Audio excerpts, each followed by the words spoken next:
Hello folks, welcome back to the channel and thank you for being here. It really truly means a lot.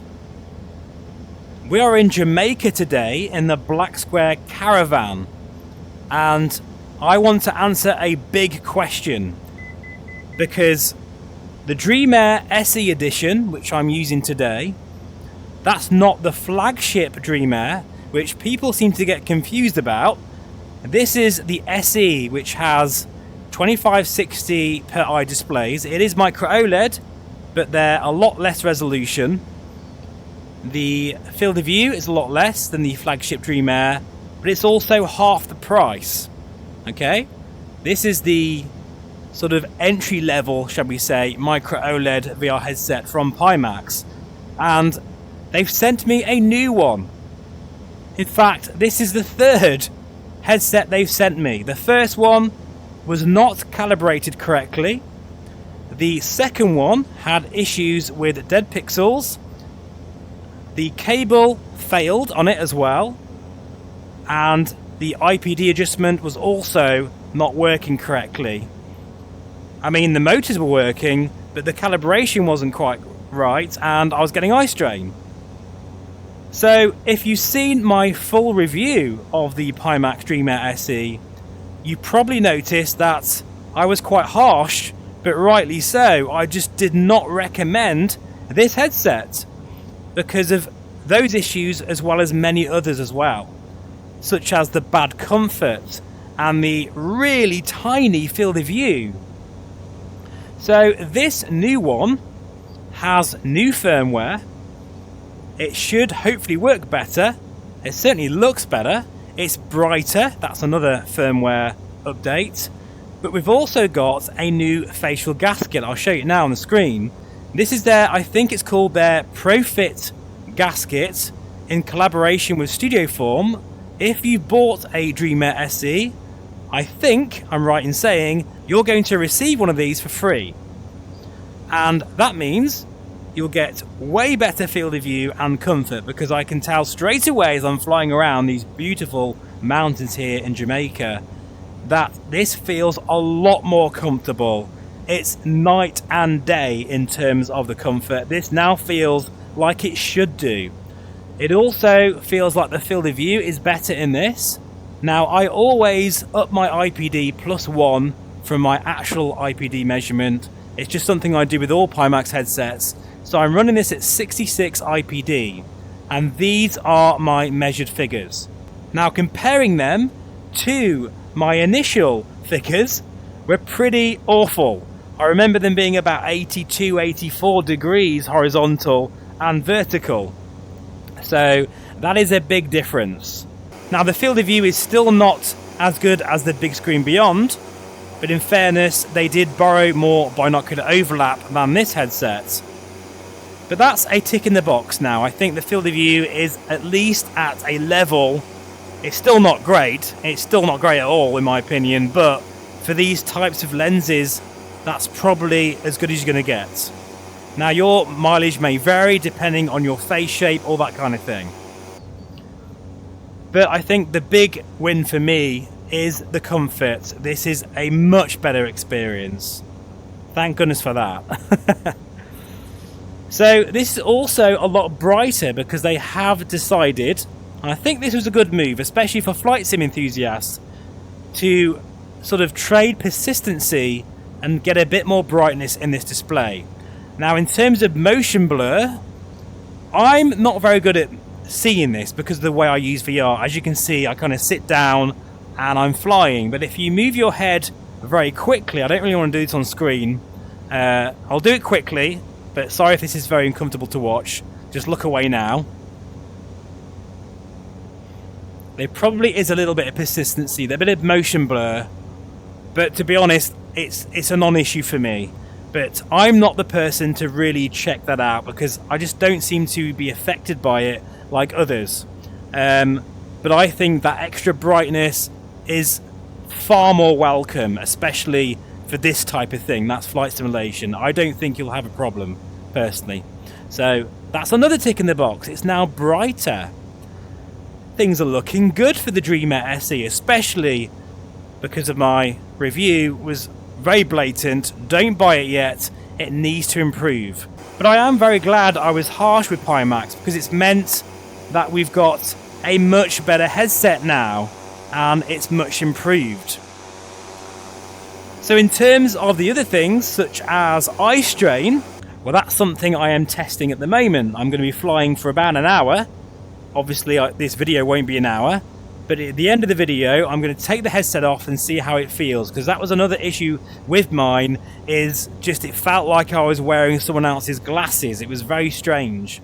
Now, in terms of the refresh rate, I think there is 75 Hz coming, which is good news, because for me, 72 Hz, even with this micro OLED panel, is just a little bit too low, especially coming from, you know, even the 72 Hz of the Dream Air flagship model.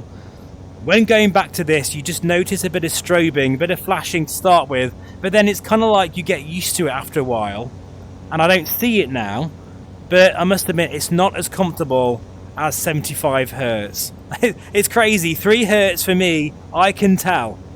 I can actually tell. I think 75 Hz is the minimum for me, even with micro OLED. But I'm very sensitive to that kind of thing. I think for most people that will also be a bit of a non-issue.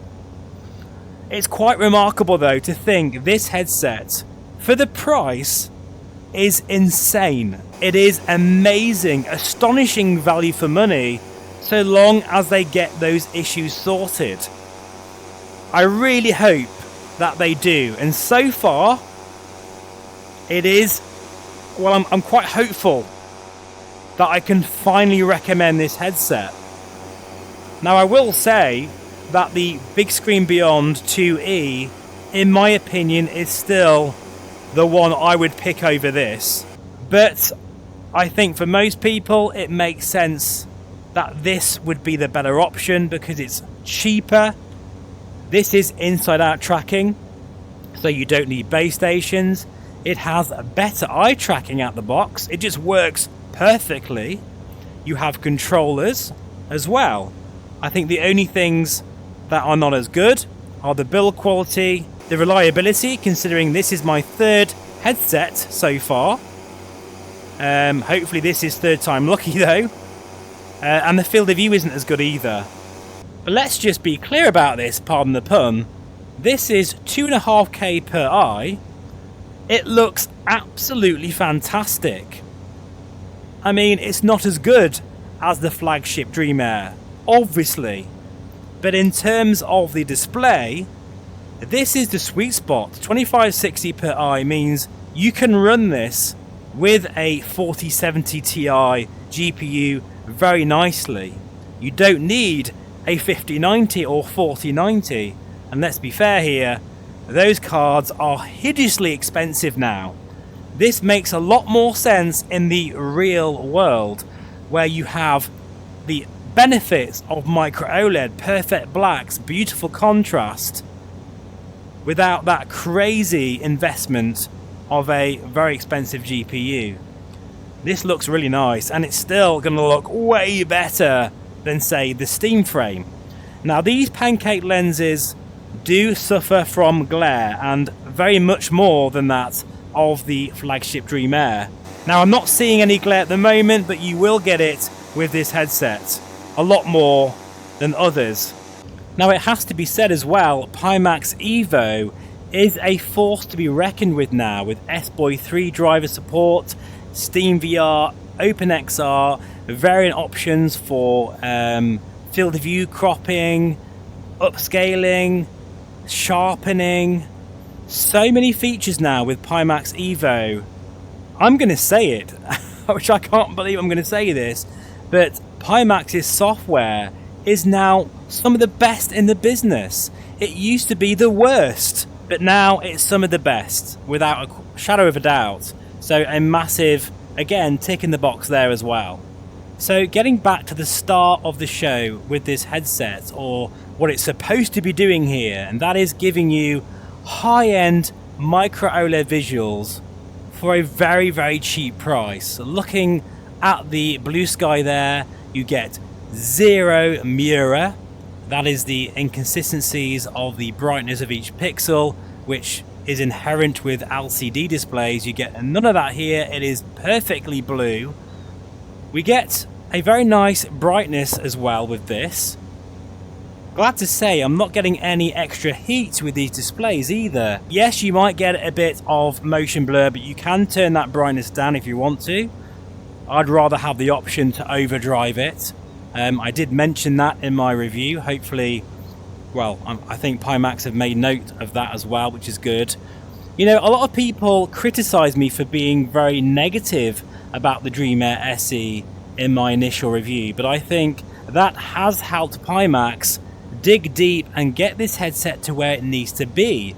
To think of the price of this headset versus the visuals you're getting here, you know what, it might have been a rocky launch, but I'm starting to feel quite positive about this headset, which I genuinely did not expect to feel. Yeah, this is feeling good now. I'm actually feeling quite positive about this headset.